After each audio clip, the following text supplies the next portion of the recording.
Yesterday, I spoke to John Hogan, a lecturer and researcher of international relations at VU Amsterdam.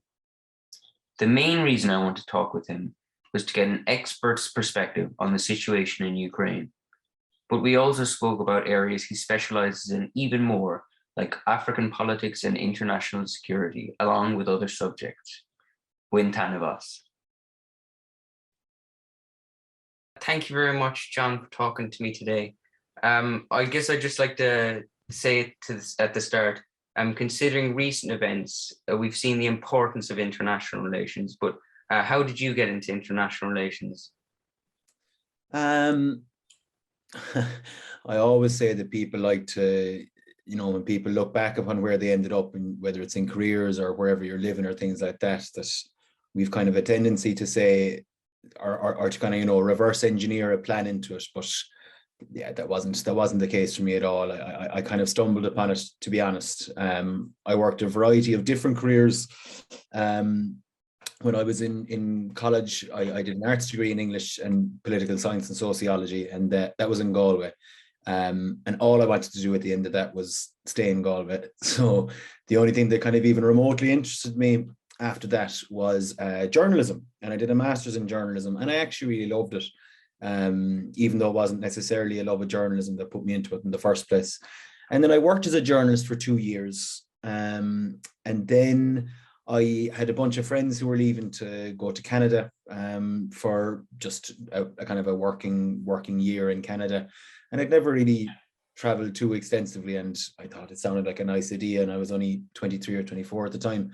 So I went, and I was there, I suppose, for a year and a half. And when I came back, the recession had hit in Ireland, and there was no chance of getting a job as a journalist back at the place that I had left a year and a half beforehand, and very little new journalistic work, let's say, at the time either, especially for someone with fairly limited experience like myself. So I worked in pubs for a while, and then I managed to get a job after a few months as a parliamentary assistant to TD. I don't think one of the ones you've interviewed in recent weeks, but at TD in Limerick. And I did that for the bones of 2 years. But the work wasn't for me. I think I had unrealistic notions going into it that it would be, I don't know, you're probably too young for having watched The West Wing, this show about that takes place inside the White House. I thought it would be like that, and that I'd be writing speeches and writing policy papers and all these different things. So after 2 years, I decided that it wasn't for me. And we were still in the grip of the recession really at the time. So there wasn't work that I could go, there wasn't a comparable job, certainly not in terms of pay, that I could just kind of move parallelly into. So I decided to go back and do a master's in international studies. And again, I had the interest in politics fostered by when I was working as a journalist for the local newspaper, for the Limerick Leader. And obviously I had an interest in politics from working for a politician as well. But when I looked at the curriculum for the international studies program in UL, it really did interest me. So I went and I did that, and I enjoyed it. I still had no intention of going on to become an academic or anything like that. But the part of it that I loved the most was writing my thesis. And that was the part that almost everybody else hated the most, because it's a lot of pressure. It's the most autonomous work that you do over the course of the whole degree, or over most degrees really. And it was stressful, and there's a lot of pressure with it and that as well. But I really did, on the whole, enjoy it. And my supervisor and a few friends who'd done the master's suggested to me, would you consider doing a PhD?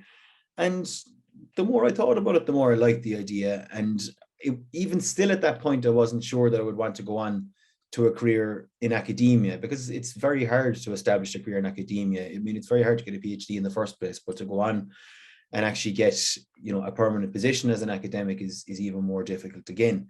But as I said, I knew I'd really enjoyed writing the thesis, and I do believe in doing, things that you enjoy doing, rather than selecting something that you think you'll get benefit out of at the very end. So I decided to do it, and it was very tough, and again, a lot of pressure, but I really enjoyed it, you know. Like it wasn't, you know, while friends of mine were off doing jobs and buying houses and getting married and all these various kind of stages in their life, there was kind of a sense of like arrested development, that I wasn't kind of hitting these milestones. But at the same time, I was going in doing exactly what I wanted to do every day, which was research in what I was interested in, and writing and teaching as well, because I taught the whole way through the PhD, on top of a variety of other kind of small jobs around UL.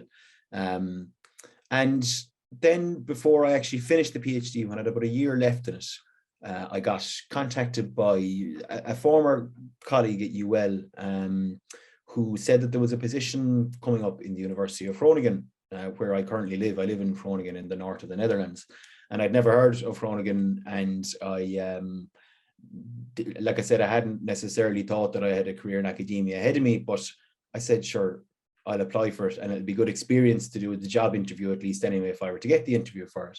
And I got the interview, and I honestly think to this day, I got the job because I was so relaxed doing it, and I was so relaxed doing it because I didn't think I'd get the job. But I did, to my surprise.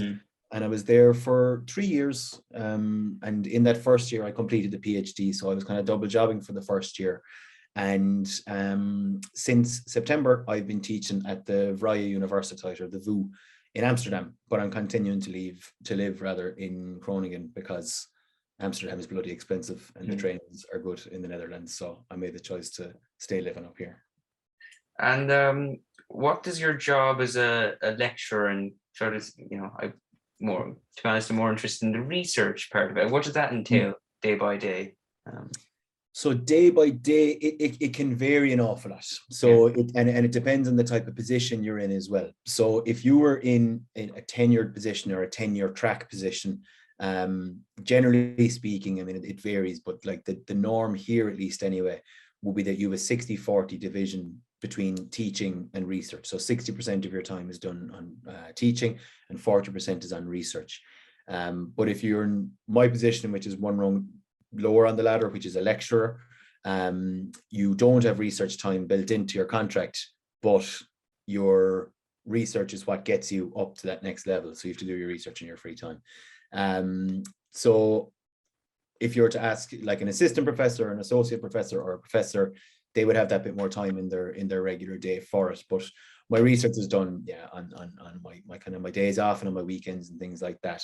And what does it typically consist of? Well, I'm the stuff I research are international institutions in kind of broad terms, and most of my focus up to now has been on what's called the African Peace and Security Architecture, which is a framework, an institutional framework that the African Union uses to respond to crises and conflicts, and you know, humanitarian disasters and things like that. So it's a set of legal treaties that has things like decision-making mechanisms, norms, you know, things that we stand for, things that we protect, circumstances in which interventions are required, you know, all of these types of conditions laid down on a legal basis. And for my PhD, I examined the ability of like traditional international relations theories to actually explain the way they designed it, because it's somewhat unexpected how they designed it. Like it's something, you know, like the AU, the African Union is kind of the equivalent of the European Union, but it's different in important ways as well. And it has much more of a security mandate than what the European Union does.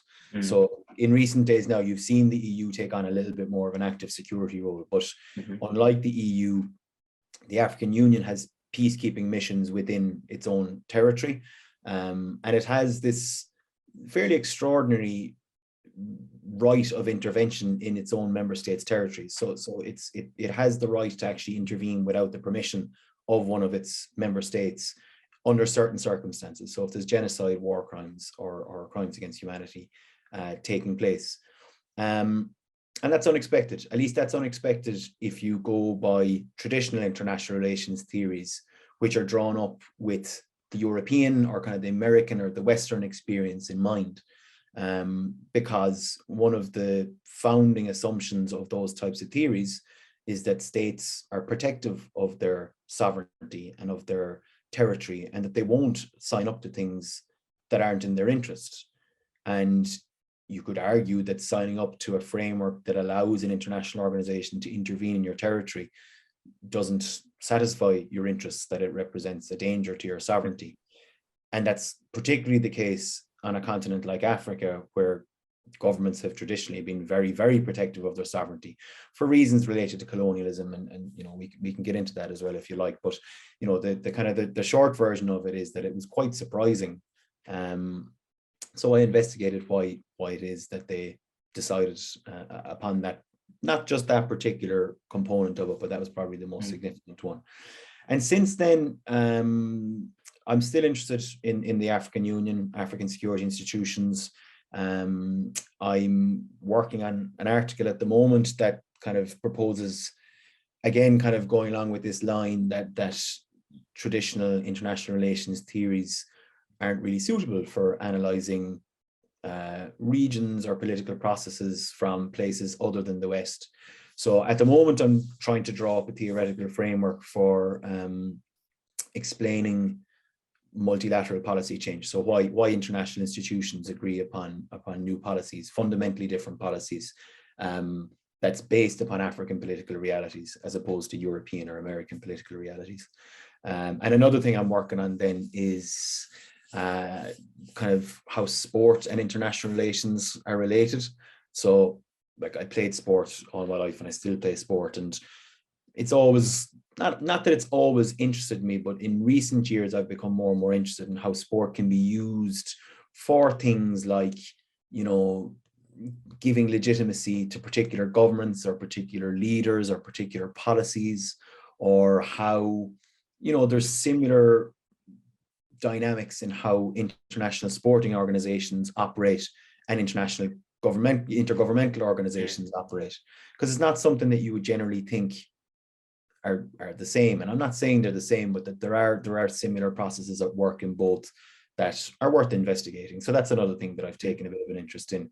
And again, my interest will be primarily in how those sports organizations relate to what we would call the global south, but it had various labels over the years, like the developing world or third world or so on.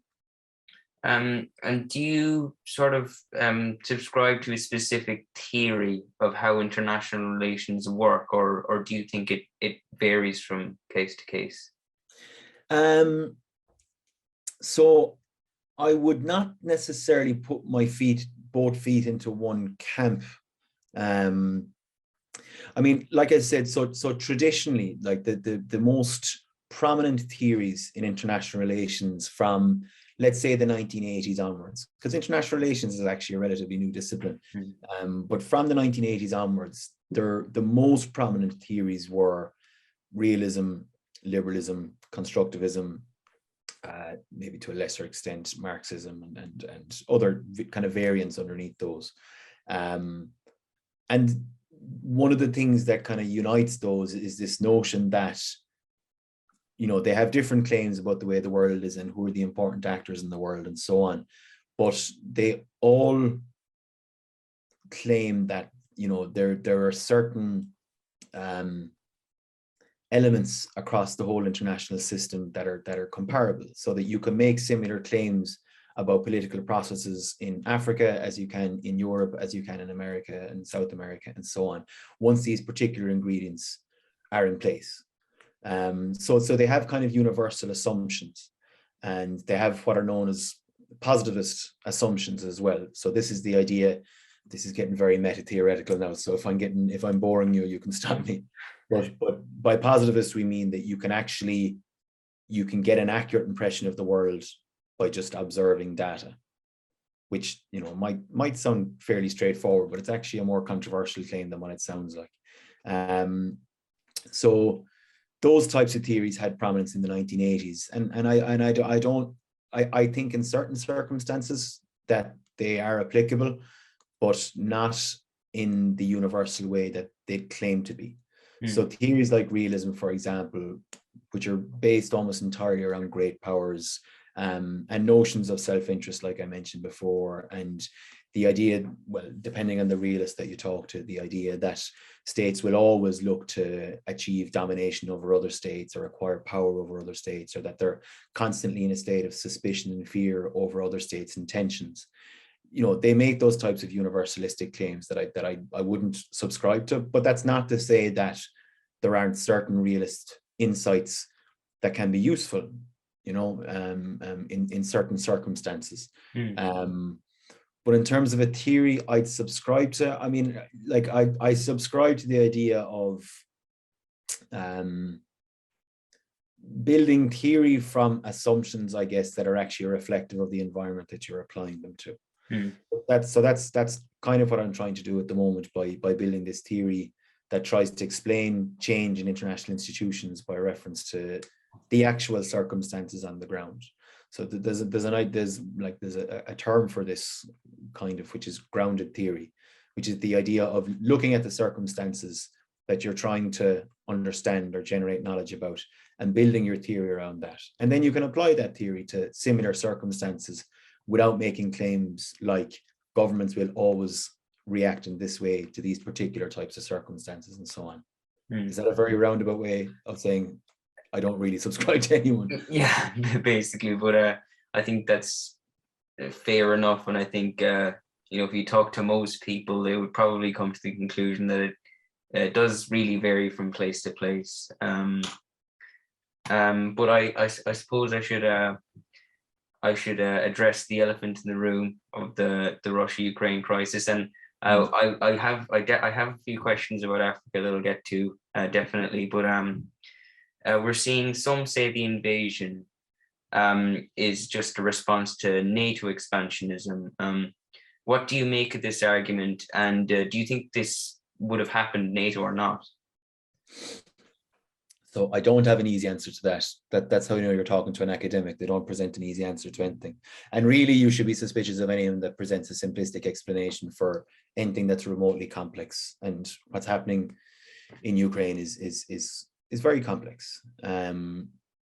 It's funny actually that this followed straight on from me mentioning realism, because the notion that what's happening in Ukraine at the moment is a straight reaction to NATO expansion, that's very much a realist, or even to be more precise, a neo-realist explanation.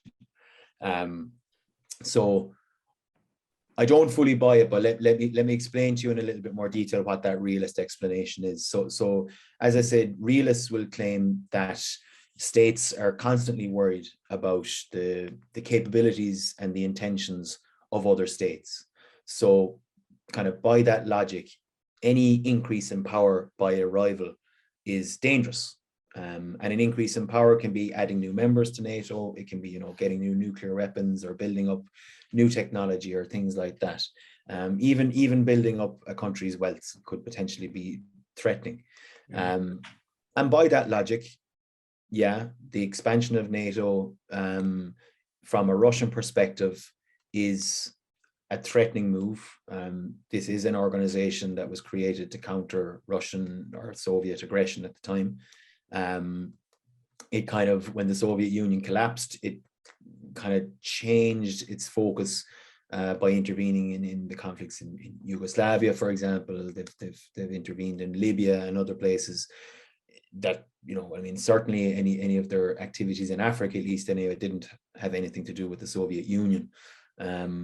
You could argue that Yugoslavia was handling the fallout of the Soviet Union, but it changed its purpose over the years. So how much of a rival it is to Russia maybe is a little debatable. But if you are subscribing to this realist view, yeah, its expansion is a threat to Russia. But that's really putting a lot of agency in the US and Russia. So do you know what I mean by agency? Like, you know, the capability to act and the capability to think and all these things. And it kind of ignores the agency of all the small countries in Eastern Europe that signed up to become members of NATO. This assumption that NATO expansion, you know, is the trigger for it, and that, you know, it's really just the US that's behind this. And I'm no defender of US foreign policy, but I mean, it's not really reflective of the nuanced situation, or like that actually is this expansion, because these Eastern European countries weren't begged to join. They were the ones who initiated this membership expansion. And it's understandable. I mean, these are a lot of them are former Soviet states. You know, particularly in recent years, and particularly in recent days as well, Putin has talked openly about the possibility for, depending on who you talk to, rediscovering the Soviet Union, or rediscovering even empires that preceded the Soviet Union. So, like, I'm not saying that Russia doesn't feel threatened by the expansion of NATO, but I think the kind of the simple explanation, and look, there's an appeal to simple explanations, but the explanation that NATO expands, therefore Russia invades Ukraine, is too simplistic. It's not. It's just to give you like another kind of bit of background on it. People who I know who are most educated on Russian politics were very, very surprised by the scale of the attack. I mean, most would have said that there would be an invasion of the Donbass regions, and they might even push a little bit beyond that, just so they could secure the independence of those regions. And the independence of those regions actually means that they just become part of Russia de facto. But the scale of it, I mean, the invasion from basically, well, three sides, if not all sides, and the extent to which they've started shelling civilian areas as well. I mean, that's really taken people by surprise. I have a friend who works for Gazprom, you know, Gazprom, the gas company, and he said his colleagues were shocked by it. You know, and he said that what he had heard, and fairly well connected, is that anyone who's not a military figure around Putin had been angling for not the opposite of this, but certainly not this you know, huge scale invasion. Because I mean, look what's happened to them, you know, like it's resulted in them being isolated. It's resulted in you know, protests like what they haven't seen in a very long time in Russia. And all that's entirely predictable, really. You know, not maybe the scale of the sanctions in return aren't all that predictable, but sanctions certainly are. And I get the impression from all those various different people that this is a decision that has been made by, obviously, largely by Putin, against the wishes of at least a significant proportion of his advisors. That's not to say that they're necessarily advising against it, because it's not an environment in which dissent is encouraged. But again, like, that presents a much more nuanced picture than this being an automatic reaction to NATO expansion. It could come down to the man's psychology. This is a man who spent most of the last 2 years effectively isolating. You know, he has spoken in a much more erratic fashion about things like the right of Ukraine to exist. I mean, you have this ludicrous notion of Ukraine being run by fascist Nazis, even though the president is Jewish. So you know, it's very difficult to know whether this is kind of a madman strategy, you know, in other words, like a strategy of acting like a madman so people will fear you, or if this is a madman strategizing. You know? So it's like I said, I think, and people get invested in this. Like, if you're a particular theorist, if you're a famed realist or constructivist or liberal theorist, you tend to view these things through your own lens. You know, you think you have an explanation for everything. But like I said, the people who seem to know, who I would consider to be the most authoritative voices amongst current and former colleagues, were flummoxed by it. They did not expect the scale of it at all. They did not foresee it. And I think it just goes to show that anyone who speaks with absolute certainty about something like this, you should treat their opinions with quite a bit of hesitance. You know, I think this is kind of something that's more suitable maybe for the Twitter sphere than academic discussion, because the academics who are in the know as far as I'm concerned, were really, really surprised by it. And do you think this could be the beginning of the end of Putin? Because up to this point, we've seen him, exert his influence in Syria, in Georgia, in Crimea, and in Belarus, and there hasn't been that much of a pushback. And I would just sort of make a comparison between what's happening now in Ukraine and to Putin, and what Nicholas II did when Russia went to war with Japan, and when they went to war in Afghanistan. That there's just this really this big resistance from the people there. There's international condemnation, and there's big protests happening in Russia. So, do you think it's the beginning of the end of Putin, or do you think it's that he will cling on to power, and that we might even see Russian influence be pushed even further, and they will take Ukraine? It's very hard to know. I mean, if you ever ask a political scientist, most political scientists or international relations scholars would say that they're not in the business of predicting the future. We're in the business of understanding the past and the present. But of course, that should and can help you inform what you can expect at the same time. The optimist in me thinks that it might be the end of Putin. Yeah, I mean, the thing about Nicholas was he didn't have nuclear weapons. So that made him certainly a danger to his own people, but not much less of a danger to the international sphere. And even if in Afghanistan, it wasn't. I mean, the US and the Soviet Union didn't. I don't know if they ever seemed that close to coming to well, they don't seem close to actually coming into conflict on the battlefield nowadays either, but this does seem like more of a direct confrontation with kind of nuclear undertones to it. And of course, Putin has said in recent days that they've put their nuclear weapon system on high alert as well. I asked a mate of mine who's an academic in the Netherlands, who again is one of the people that I would consider a Russia expert. Do you think this could be the end of Putin? Could there be a coup, like a palace coup or a bloodier coup? And he said, I just don't know who would do it. He's been very careful about assembling sycophants around him, and depending on who you talk to, either downgrading or murdering anyone who could present a potential threat to him. Like he is an excellent strategist when it comes to retaining power and retaining the power of his own regime, at least anyway. I mean, he didn't shut down democratic freedom and a legitimate opposition and a free press overnight.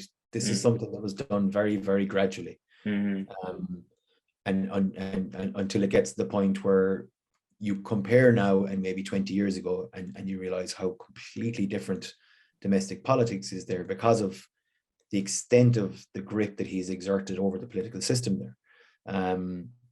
So it will be very difficult to see where that opposition will come from, but that's coming from me. I mean, that's really me just regurgitating something that a mate of mine has told me. But of course, the nature of Russian politics is that you're not, that opposition figure might or that potential threat to his power might emerge out of nowhere. Actually, another thing that friend said to me is that I can't see it happening, in the next few days or weeks. But he said, but with that said, it feels like 20 years of politics have passed in the last week. So who knows? Yeah.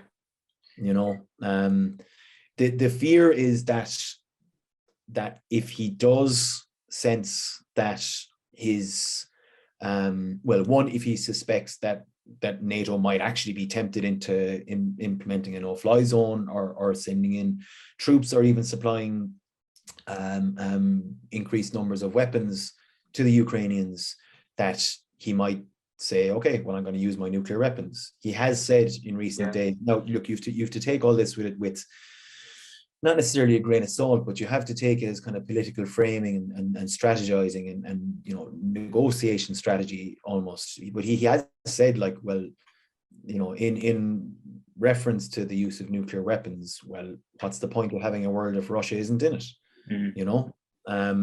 So there's that fear that if he does feel his position is under threat from the outside, from NATO or the US or whomever, that might be a move that he sees as more feasible. And similarly, who knows, if he feels that he is threatened from within by, if there's increasing protests. There is talk of the FSB, which is the successor to the KGB, that there has been some level of cooperation between them and the Ukrainian government. That is according to the Ukrainian government. You don't know, but if domestic opposition continues, if he does feel he's under threat from within, and if he is actually psychologically unstable, and there is enough sycophants around him that they wouldn't actually be able to stop him from doing it, who knows? Maybe it might result in his downfall, but maybe it could result in him doing something even worse than the humanitarian catastrophe that he's already inflicted upon Ukraine.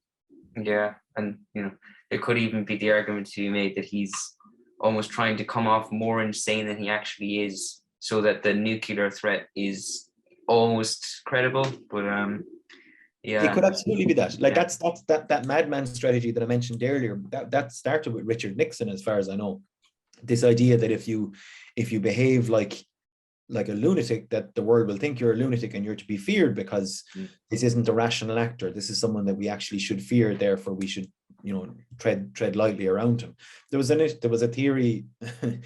I don't think it was accurate, but there was a theory that at the early stages of the Trump presidency, that was a ploy he was following as well, was this madman theory. But I think he actually was a lunatic. So I don't think that's what he was doing. And do you think the sanctions in Russia are going to have a big enough effect? There's an argument out there that it won't really affect the oligarchs and Putin as much, but it certainly will affect the average Russian. And then the Russian media can just flip that and say, look, the West is doing this to you. So they won't oppose Putin. What do you think of that? So, there's huge debate over the effectiveness of sanctions, and there's certainly not a consensus around whether they work or not. There's and again, just to kind of echo what I said earlier, there's no necessarily universal assumptions about what works and what doesn't work. There are circumstances in which they can work, and there's circumstances in which they definitely don't, and in which the domestic population suffer. The one thing that I think, and I would say the previous sanctions on Russia haven't worked. They've had absolutely minimal effects. Maybe for an example of where they have worked. Now you can get into the ethics and the morality of it, because the ones who really suffered were ordinary people. But the sanctions on Iran, you could argue, worked in the sense that what working looked like was bringing Iran to the negotiating table about their nuclear program. Now, of course, Trump withdrew from that, but hopefully it will get back on board again. Although what's happening in Ukraine is actually throwing a spanner in the works as well. But that's let's say a great example of where sanctions work, and they haven't worked in Russia before, really. And part of the reason for that was that they weren't really affecting the people around Putin. They weren't affecting Putin. The city of London remained, a huge vault for oligarchs' money. There was nothing like the sanctions that you're seeing at the moment, and that is one thing that would give me a little bit of optimism that this might produce a different result in relation to Russia this time, is that you've unprecedented unity in the EU and in the West more generally. So, just to take America as a typical example, this is really the only thing they seem to agree upon in the US politically for God only knows how long, is that they need to take severe and swift action against Russia. You've seen countries in the European Union who've traditionally been very quite close to Putin, like maybe Hungary, where there's actually something of a personal relationship between the leader, or Germany, where there's this huge reliance on Russian gas, who have been very much in favor of a softly approach to Russia. But a lot of that seems to be gone out the window now. He has done, you know, probably the one thing that he wished he hadn't done, which is unify the West against him, because he spent the better part of the last 2 decades trying to undermine any degree of unity in the West through, you know, misinformation and hybrid warfare and interfering with elections and so on, and funding hard right groups. But so that combined with things like, I mean, you see Anonymous, you know, the hacker group Anonymous. Yeah. Like they've been hacking a variety of news broadcasters on television and online, because of course there's an almost complete shutout of information that doesn't go with the Russian narrative in Russia. But they have apparently been very successful in recent weeks. Putin's not going to be able to hide from his public that the ruble is crashing. He's not going to be able to hide from the fact that their sports teams aren't competing in anything. You know, it seems as though it would be harder on this occasion to paint this all as just a US engineered plot against Russia, or, you know, that's just based purely upon anti-Russian bias. But there's such overwhelming unity in the West, at least anyway, to a lesser extent in the international community. There's a lot of African countries that are kind of remaining kind of agnostic on the question for understandable reasons. Like, these are countries that have a reliance upon Russia for well, these are governments, let's say, that have reliance upon Russia for the security of their own regimes. So I won't say that the entire world is against what they're doing, but he has very little supporters. Let's put it that way. I think there was only five member states of the United Nations that actively opposed the resolution that they had a few days ago to condemn the invasion in Ukraine. Now, there was quite a few, particularly in Africa, that stayed out of it. But to be able to gather 5 other, and sorry, I think it was 4 other, because Russia was one of them, and, you know, it was North Korea, Syria, I'm not sure who the other 2 were, but like it was regimes that are very questionable legitimacy that supported them as well. So you do see there are protests. I think I read that there was something like 7,000 protesters arrested in Russia yesterday alone. So you know, it's hard to know. Does that keep going? Does it reach a tipping point where it's not possible for him to control the security forces? I've seen, I don't know if you saw it, there's a video came out, I think yesterday, of 3 Russian prisoners of war that were talking. And there was one of them spoke for about 10 minutes straight. And when I first saw it, I was like, God, I hope this is real. But he speaks for so long, it would be an outstanding acting performance if it wasn't genuine. And he does talk about things like, we were duped, like we thought that we were coming here and we were going to be greeted with open arms. We genuinely thought this was a Nazi regime that we were overthrowing. We thought we were rescuing a kind of a brotherly nation, as opposed to coming as a colonizing force. If things like that actually do get seen by lots of Russian people, then maybe. But then again, a lot of Russian people don't even have internet access. So, you know, I don't want to overstate the influence of groups like Anonymous or of, you know, the interconnectedness of the world either. That might be overly optimistic, but I think the only definite answer is I don't know. But the optimist in me hopes that it might result in his downfall. The realist, not like the small R realist, not the realist in theoretical terms, but the realist in me thinks that what you'll probably see is the full invasion of Ukraine, massive refugee flows. I mean, that doesn't take a genie to predict. Probably the installation of a puppet regime in Ukraine, guerrilla warfare after that, because the experience of Iraq shows that it's just not possible to occupy a country that does not want to be occupied. And Ukraine is a massive country, and they've put up such an incredible defense already And it seems to have united the country. I mean, this was a somewhat divided country. Not divided might be wrong, but let's say heterogeneous country. Where people had varying degrees of identification with Russia, but nothing seems to have united the Ukrainian identity or kind of solidified people behind an idea of Ukrainian identity like this invasion.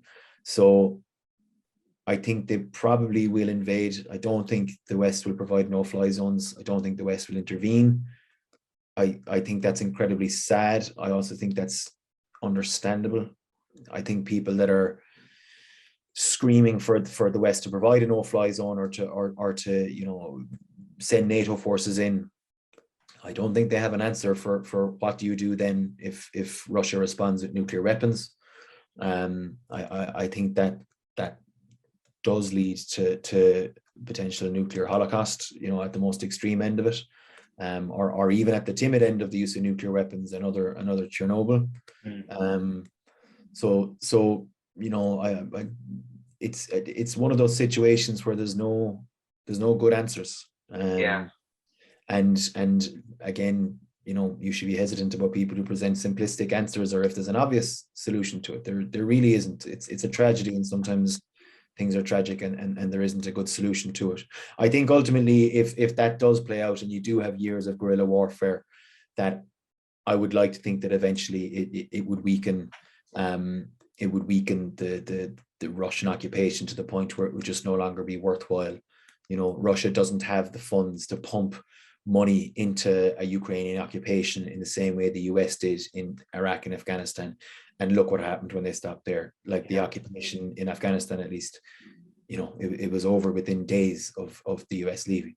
So I think you might hopefully see if that guerrilla warfare scenario plays out, that you see something similar happening there and Ukraine reclaiming its actual sovereignty and independence. But it might take Putin's passing away for it to happen, or again, it could be something completely unpredictable. And I suppose if we were in that guerrilla warfare situation, do you think Ukraine would stay united, or would there be kind of different groups that they're getting so much aid, and military and humanitarian aid, from the West at this point, and there's a wide variety of views in Ukraine, and there's just a scare, I suppose, that it could turn into Afghanistan, where you've got people that are just vehemently opposed to each other, just really armed to the teeth. You've got people from anarchists to the Azov battalion that are neo-Nazis that are just really armed. I mean, do you think that there could be infighting there, or that that Zelensky might be able to unite the country? I mean, I think he's been an incredibly unifying figure so far. But you're right. I mean, there are divisions there, and these are divisions that have been fostered by Russia massively for the last couple of years, particularly in Crimea and the Donbass region.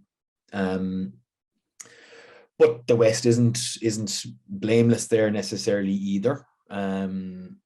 But it's it could potentially turn into, I mean, it sounds strange to describe it as a powder keg now. It's an active war zone, but it could turn into a situation where you have, I don't like the term because of the connotations, but it's one that's used very often. It could turn into some kind of balkanization scenario where you do have different regions splitting off with different loyalties. I mean, that's obviously what Russia was attempting to achieve in the East already by supporting separatist groups. From what I know, and again, I'm not a Russia expert, but from what I know, the separatist groups that Russia did support by sending in private security contractors and funding and weapons and so on, from what I understand, they were quite small groups. They weren't big enough or substantial enough to mount anything like a realistic separatist claim prior to getting Russian support.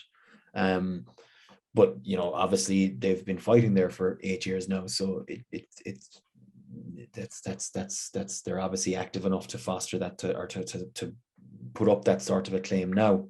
It is definitely a potential outcome, I would say. Yeah. You could see, I've heard some people say that Russia's goal, now this is before the full-scale invasion, that their goal was to maybe establish something like a line down the middle of the country where they would have control and influence over an eastern Ukraine state that only Russia recognizes, and a few of its proxies. And then a Western Ukraine, which the West realizes and which claims all of the Eastern territory, but in practice doesn't actually have control of it. You could see something like that. You could see something akin to what we had in Northern Ireland for many years, with the establishment of a border. We know all about the trials and tribulations and horrors that come with establishing a border in contested areas. So that is definitely one of the potential outcomes. Yeah. Mm-hmm. And I promise I'll get to Africa, but I just have one more question about the Russian. Like, in terms of our own response here in Ireland, do you think we should be aggressive and expel the Russian ambassador, or is there a scare that would lead to more of the, we were talking about Anonymous attacking Russia, but from the other side, the Russian-linked cyber attacks, like we saw on the HSE last year in this country. Like, is that are we willing to take that risk? Or should we take that risk? Is what I'm trying to say, I suppose. I can understand the urge to eject the Russian ambassador, but I think there's a good pragmatic argument for keeping, at the very least, for keeping him and a skeleton staff there. I think there's a good case for kicking out the majority of the staff as an expression of solidarity. The one thing, and again, like this is one of these scenarios where I can understand the argument and I sympathize with the argument, but I don't think people who are actually putting forward the argument have an answered particular questions. One of the most convincing I've heard is, well, what do we do with Irish citizens in Russia? There's there's quite a lot of them. I heard the number in recent days, and I can't remember how many it was, but it was a not insignificant number of Irish citizens are living in Russia. What do they do when they require diplomatic assistance? What happens if they need to be evacuated, and we need some semblance of cooperation from the Russian state to do that? There's very important tasks performed by diplomats, the majority of them unseen, that are vital to the national interests of a country. And I can give you this is more of a hypothetical example. So I'm not saying this happened. I'm saying this is a theory that was out there about the hacking of the HSE. But if it didn't happen, it's an example of the types of ways in which quiet diplomacy can be useful. Mm-hmm. So there is a theory that even, the HSE was hacked, this huge data breach, and you had all these threats of, huge amounts of information and all sorts of repercussions if this ransom wasn't paid. And the ransom wasn't paid. And the worst repercussions didn't happen either. So you didn't have, these huge tranches of information put out there. There was releases of some information, but for the most part, I think that what was released was to prove that the attack was genuine. Mm-hmm. And there is a theory that the Russian state leaned on those hackers to not do what they were threatening to do, as a result of quiet diplomacy on the part of Ireland. Mm-hmm. Again, you don't know. That might not be the case. But what I will say is that it's a typical example of how quiet diplomacy often does work. It's something that you don't see the benefits of. Diplomats very rarely get the actual credit for it, but very often it's quiet conversations on the margins of international institutions or in kind of restaurants where diplomats meet and get to speak in private one-to-one. Those Russian hackers do operate with the tacit consent of the Russian government. Depending on who you talk to, they work for them, or at the very least, a blind eye is turned to them. But the worst didn't occur. The Irish government says we didn't pay the ransom. Yeah. I struggle to see how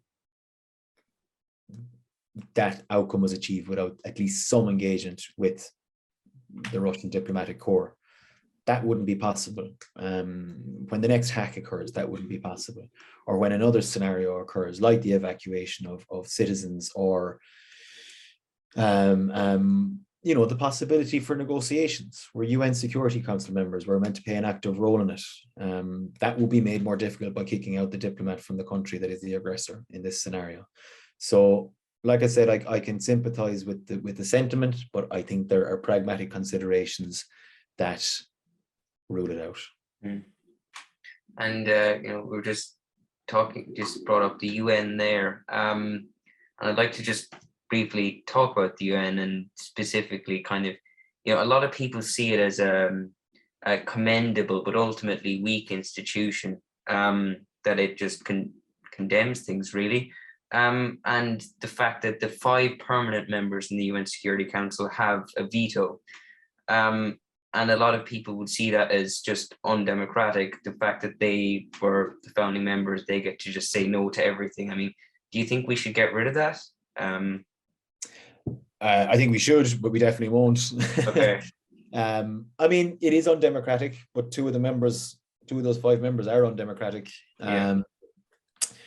It's like this arrangement came from the League of Nations. The League of Nations was established in the aftermath of World War I to try and create an institution to make sure that World War I never happened again. And less than 21 years later, you had another World War, and that heralded the death of the League of Nations. The League of Nations, even though it was largely the brainchild of an American president, Woodrow Wilson, America never joined because he wasn't able to convince Congress that it was sufficiently in their interests to join an organization where every member had an equal say, regardless of whether you were a tiny island nation or the biggest, most powerful country in the world.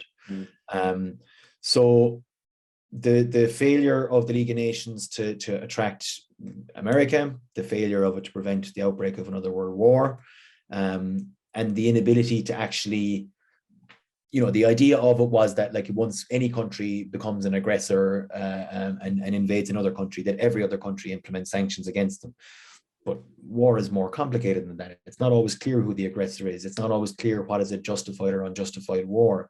It's not always clear whether, what one country might describe as support for terrorists, another country might call support for the self-determination of an oppressed people.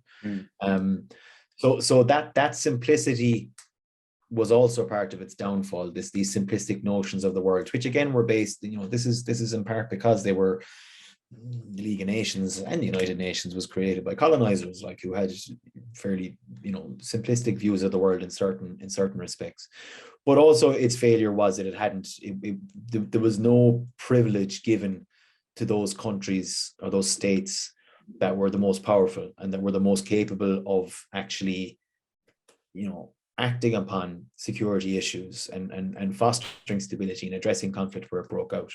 So that was the logic behind giving this preeminent position to the UK, the US, France, Russia, and China, or the Soviet Union at the time, and China. Because, well, I mean, they were also the ones that designed it. So, I mean, it made sense from their point of view, but others signed up to it with the understanding that if we give them this privileged position, that they will actually fulfill this role that we want them to, which is fostering peace and security. But it's undemocratic. It's unfair in that respect. You can make the argument that it's pragmatic. It's easy to criticize it because it does pass lots of declarations. There are many instances in where they've engaged in attempts to foster peace and have failed. But it's hard to know what's the counterfactual to that. We haven't had a world war since it was established. Some people say that's because of nuclear weapons, and it just because of mutually assured destruction that because certain countries had nuclear weapons, that it made them a lot more polite to one another. But you know, it is an organization. There are peacekeeping missions that were established in very shortly after the Second World War that are still in place now, and they're still holding some kind of peace in certain areas.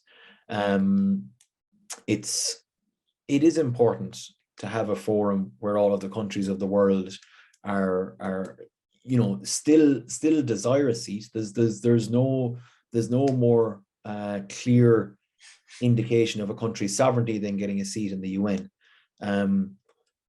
If let's like imagine that you don't have the UN, I don't think there's benefit in having the world cut off into different regions, and all operating according to their own logic, and not having communication, even just for the sake of communicating between one another.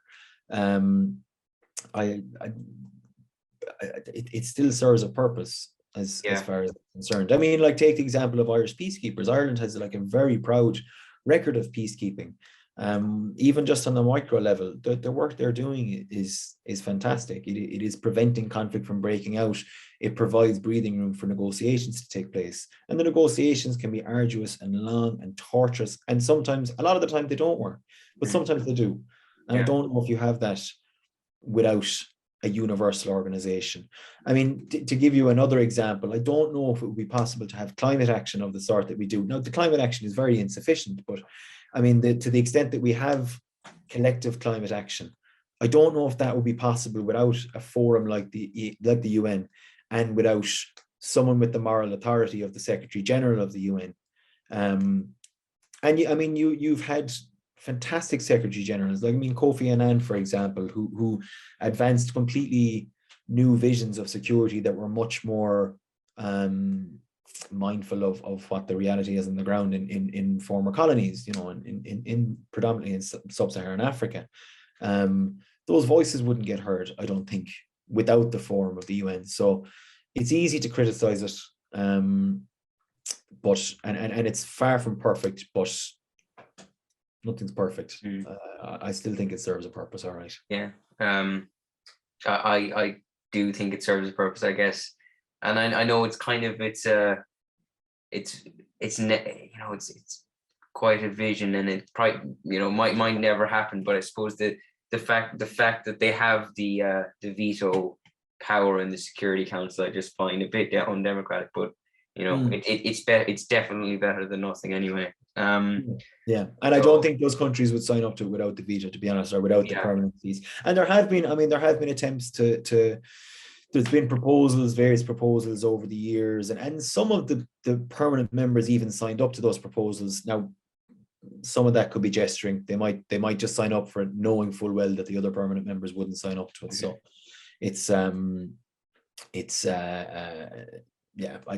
I don't think it's likely to change at any point in the near future, unless there's a completely fundamental change in international relations, and that can happen.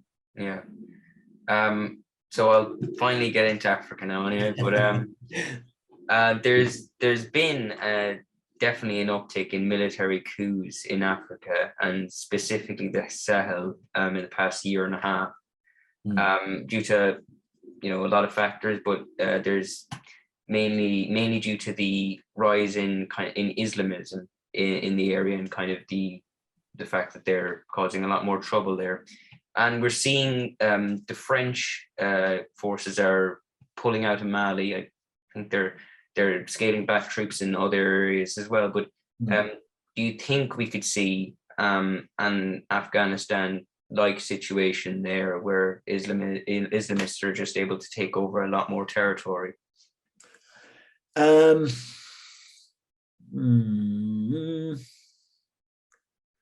mean, the thing is, I'm trying to think of the name of that UN mission. The French soldiers are there on in the Sahel. They are withdrawing their numbers. What's quite concerning is that they're being replaced, not by France or by any Western countries, but that as fast as they're leaving, you have troops from what are called the Wagner Group. Did you ever hear the Wagner Group? Yeah, the Russian group, isn't it? Yeah. They're a Russian private security firm. Now, they're essentially a kind of a wing of the Russian state, like they're a foreign policy tool kind of the Russian government. But they have been not suspected is too soft a word. They have committed, but haven't been convicted of war crimes in various African countries already. The Russian state is not sending them in there just because they have fears about security in the Sahel. They're doing it for a reason, just as Western governments did it for a reason. You have, like, at the root of this, and I get to the Islamist point in just a moment, but like at the root of a lot of the coups that you see in sub-Saharan Africa and in West Africa in particular, which cross-cuts with the Sahel, you've a huge history of them. To give you an example, Nigeria, I think gained its independence in was it 66, and from that point up to, I might be wrong with 66, but it was around then. From that point up to 2000, it had something like 4 years of democratic rule, and in every other year it was a coup leader that was in charge, or someone that the coup leader put in charge. And very often you'd coups, and then you'd have another coup and a coup, from within the army as well. And yeah, there's a number of reasons for it, and part of the issue in the Sahel is it's climate change related, because you have fights between pastoralists and nomadic groups for reducing grazing lands. But another part of it is that a lot of the governments that are in power there are not necessarily popularly elected. Let's say they have questionable legitimacy. In countries where it's very hard to have legitimacy, because they're countries whose borders have been drawn by Europeans with very little respect for the actual feelings of nationhood or loyalty or community on the ground. So you have scenarios where people who have no sense of community or loyalty with another group are told that they are citizens of the same country, or you have groups who do feel a sense of nationhood and community and brotherhood with other members of their community, and they have that community split in two. This is a story that's repeated time and again in Africa, and in that type of scenario, like, one of the things you inherit from that type of origin as a state is that there can be, and does tend to be, like, a lot of factionalism within the state, where people vote according to not necessarily, how do I put this? Not necessarily according to ideology, but according to group loyalty.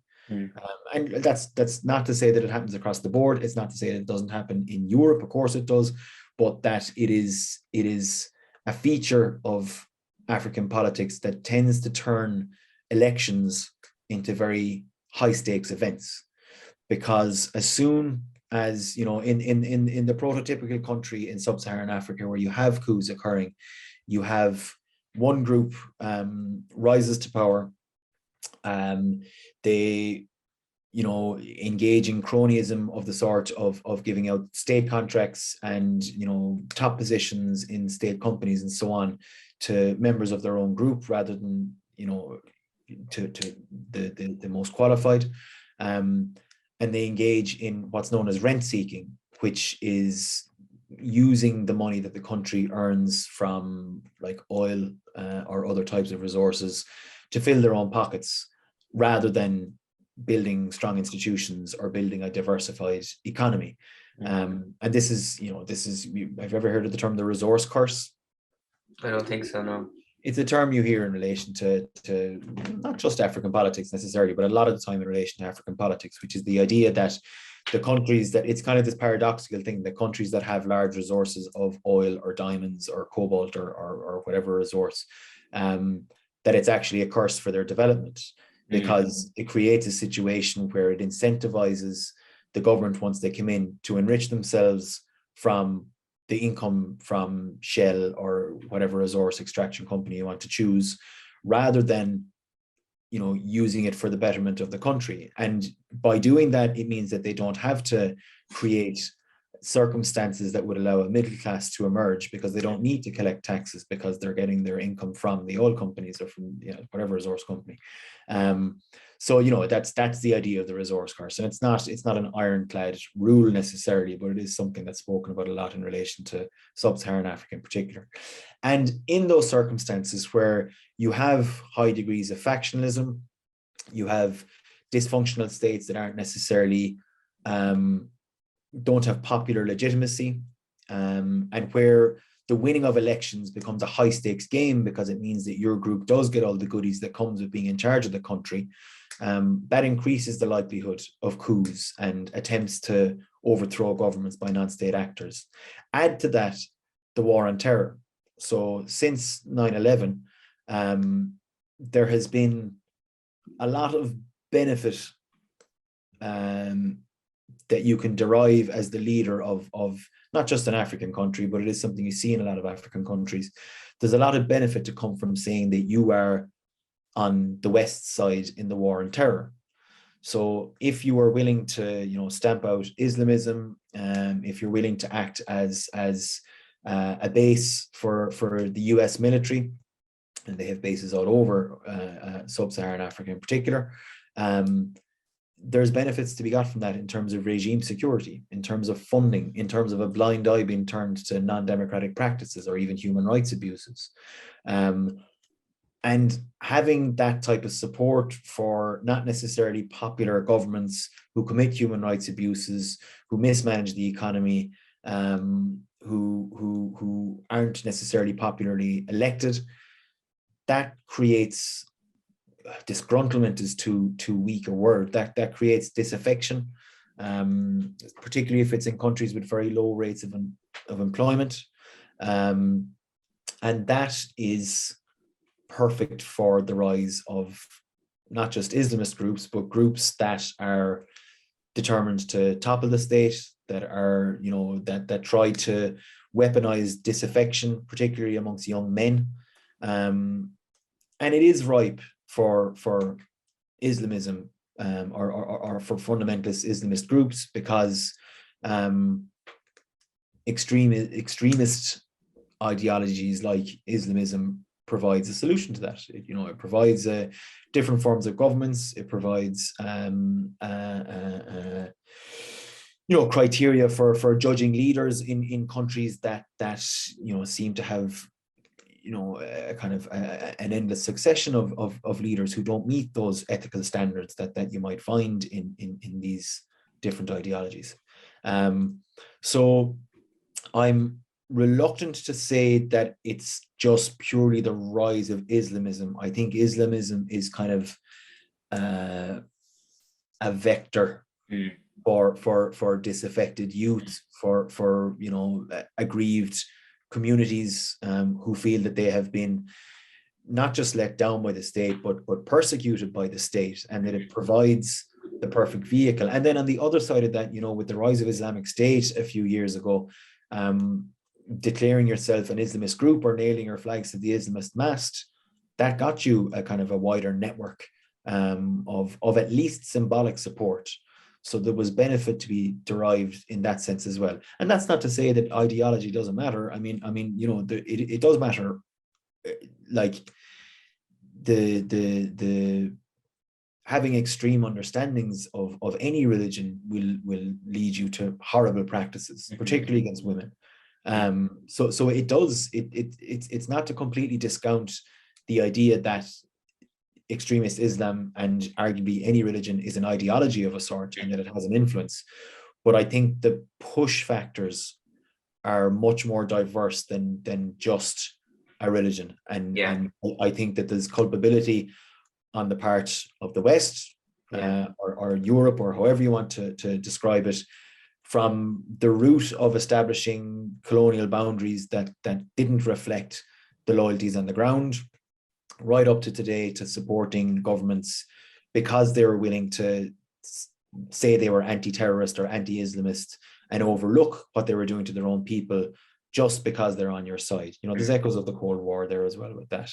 So I think it's, yeah, like I said, it's quite a complex picture. And I think climate change is part of it as well, because no region in the world is experiencing devastation like the Sahel directly as a result of climate change. And that leads to more disaffection and, you know, more issues with employment and loss of identity as people have to go further away from home to earn a living or to try and support their family or just to stay alive.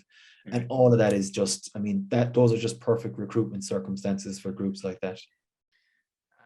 No, that all sounds very dark. But would you be optimistic in general for the future of Africa, or do you think there's only more destabilization to come?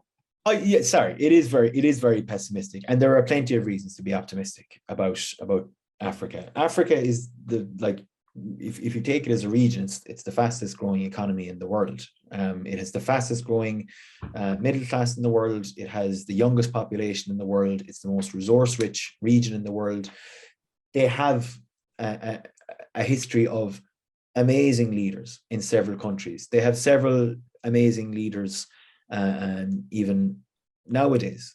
And that's not, you know, when like, I don't want to make it seem as if that's exceptional that Africans are able to produce amazing leaders. It's amazing despite the circumstances. You know, there's nothing different from you or me or the average African, other than opportunity for most of them. You know, and things like living in countries where sovereignty hasn't been respected in the way that it's respected if you live in Europe and the West in general.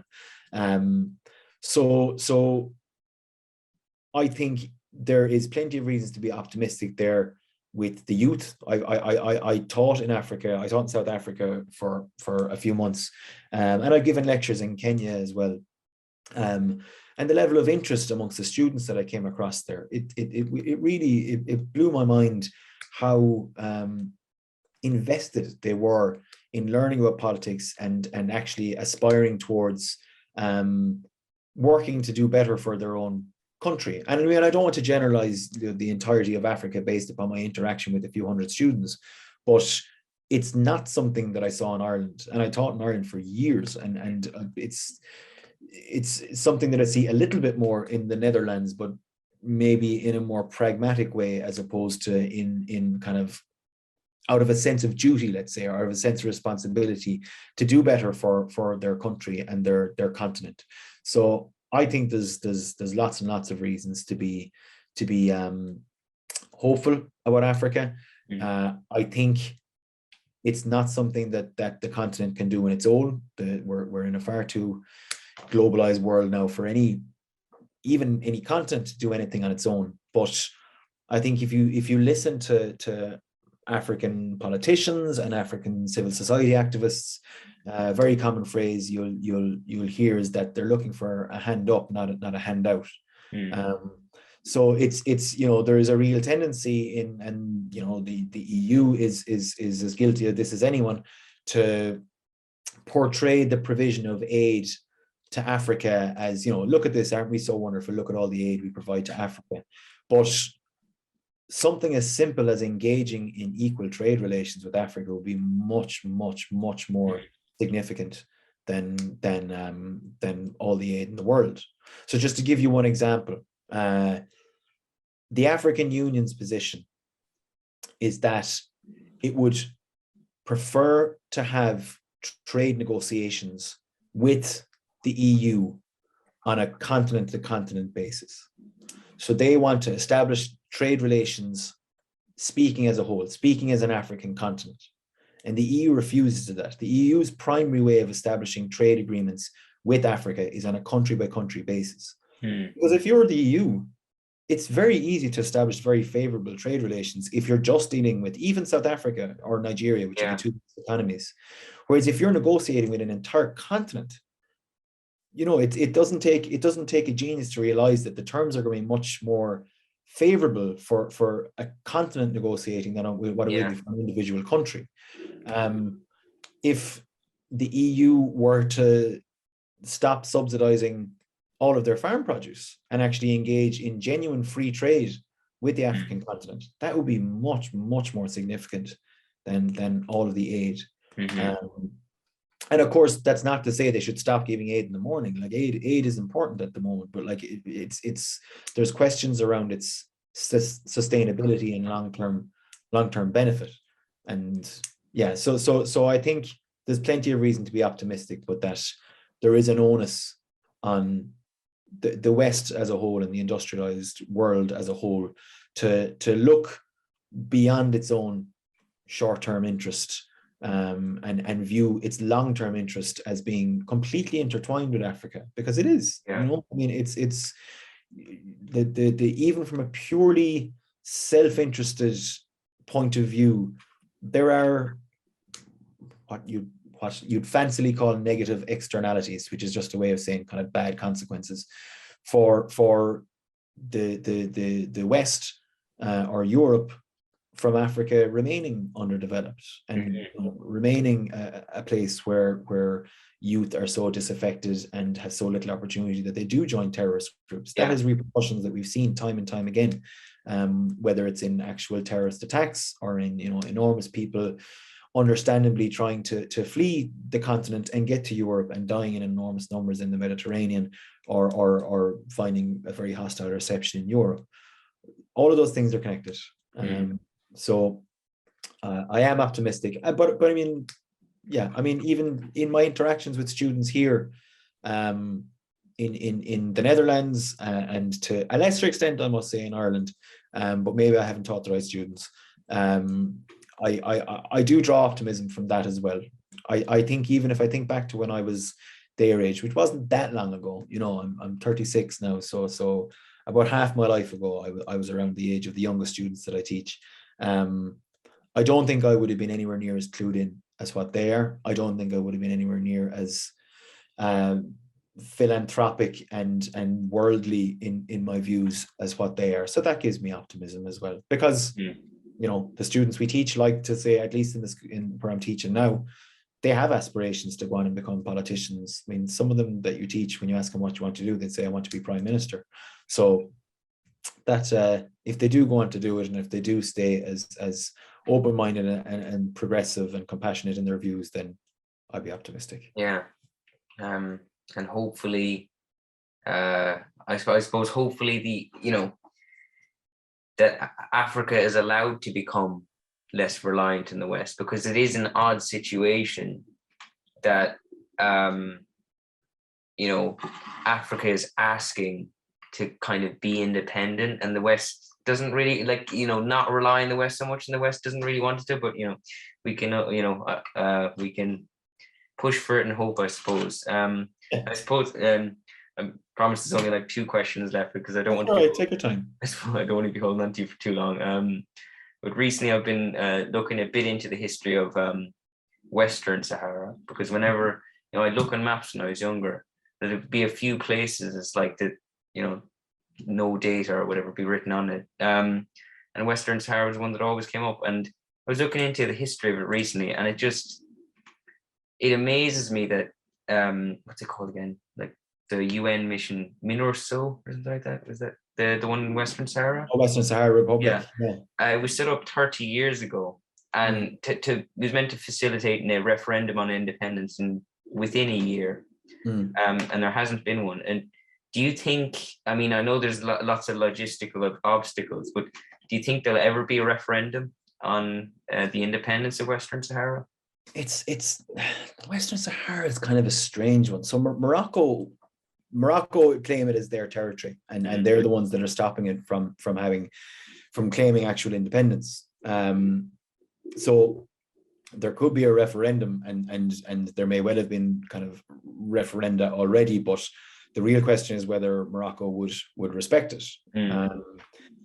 And Morocco was actually so it's funny, the African Union, the Western Sahara is actually a member of the African Union. It's recognized as a state by the AU, but Morocco doesn't recognize it. And Morocco wasn't a member of the AU for about 30 years. They left the AU because they recognize Western Sahara.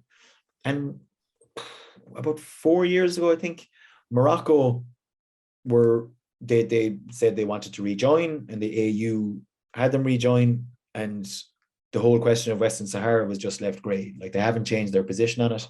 The AU hasn't changed its position on it. So it's difficult to know. It might just go on with that stalemate where the current status quo remains. There isn't, to the best of my knowledge, any Western interest in this, in the purely strategic sense, in intervening, apart from, out of just the ethics and morality of the situation. And Lord knows that's never been enough to get the West involved in anything. So I can't see anything right now that would change the current status quo. But I'm not a Western Sahara expert either at the same time. So who knows? And this will definitely be the last question, but I just want to go back to in relation to the situation in Russia. I think China abstained from the vote in the General Assembly. I don't know what they voted in the Security Council, but they definitely abstained from the vote in the General Assembly to condemn Russia. And they've so far, I'm pretty sure they still haven't used the word invasion to refer to it, and said Russia has had, has genuine aspirations here. But do you think that the situation will have any effect on this, the situation between China and Taiwan, and maybe China's trying to gauge how the world is reacting to this in relation to their disputes with the Republic of China? It puts the invasion in Ukraine puts China in a strange position, because China has managed to strike this balance. I mean, it's very impressive, really, that they've managed to really align themselves with the global south, meaning like the poorer countries of the world, the former colonies of the world, and they're a great power by any measure. But one of the ways in which they do that, and this is something that's a common theme. I don't know if you've ever heard of the Belt and Road Initiative. It's their infrastructure projects, like across various parts of the world. And a key element of that, and a key element of their foreign policy in general terms, is that we respect your sovereignty. We respect the sovereignty of states. We don't interfere in the governance of states. And that, in certain respects, is a statement of, we're not the West. Yeah. Because when the West provided funding for projects, or provided aid, or it engaged in any sort of cooperation with poorer countries, it came with conditions like opening up your market to the economy, getting rid of subsidies, privatizing industries, charging for education, charging for water, charging for healthcare, all falling kind of under the umbrella of neoliberalism. And then in the 90s, it came with things like respecting human rights and democracy and all of these various things. Whereas that's not the Chinese approach. Like, they don't care how you run your economy. They certainly don't care what your human rights record is. So that's kind of, that's one of the prizes that comes when you engage with China, is that they won't interfere with how you govern your country. But it's kind of hard for them to strike a balance between supporting Russia when Russia is very obviously violating the sovereignty of a neighbor, indisputably. This isn't like a gray area like what, arguably, Crimea has a large Russian speaking population and a large, a large people who genuinely feel Russian, let's say. You could even make maybe something of a case for that in Donbass. You can't make that when there's an entire full-scale invasion of Ukraine going on. So that's why I think you see China abstaining as opposed to voting with Russia, because they do have their own strategic interests to take into account. In relation to Taiwan, I think it's different. It's different in a few respects. So China does not and has never recognized the sovereignty of Taiwan. So the official Chinese government line is that it is this is Chinese territory. Yeah. They're not de facto in control of it, but it is Chinese territory, and it's been recognized as such since the Communist Party came to power in China. Russia had signed several international treaties that recognized Ukraine's independence as far back as like the early 90s, when it actually did achieve independence. So that, I think, is a very important difference, is that China could conceivably paint an invasion of Taiwan as just the reclaiming of what it has always maintained as its territory. Whereas the invasion of Ukraine is, you can't make that case. And that's not to say that I actually think that Taiwan that China has a rightful claim to Taiwan. I certainly don't think that, but I think the nuance is important there, that they never actually have said that they respected sovereignty, which isn't the case with Russia and Ukraine. So, I mean, I think there's probably a little bit of wait and see going on with them. They probably are watching to see how the West does react to it, to see what it can tell them about how the West would react were Taiwan, or were China rather, to attempt something similar in Taiwan. But like I said, there's important differences there at the same time as well. Well, thank you very much for talking to me, John. Not at all. It was a pleasure. Thank you so much. That was went on longer than I thought it'd be, and I asked a lot of questions, but thank you so much.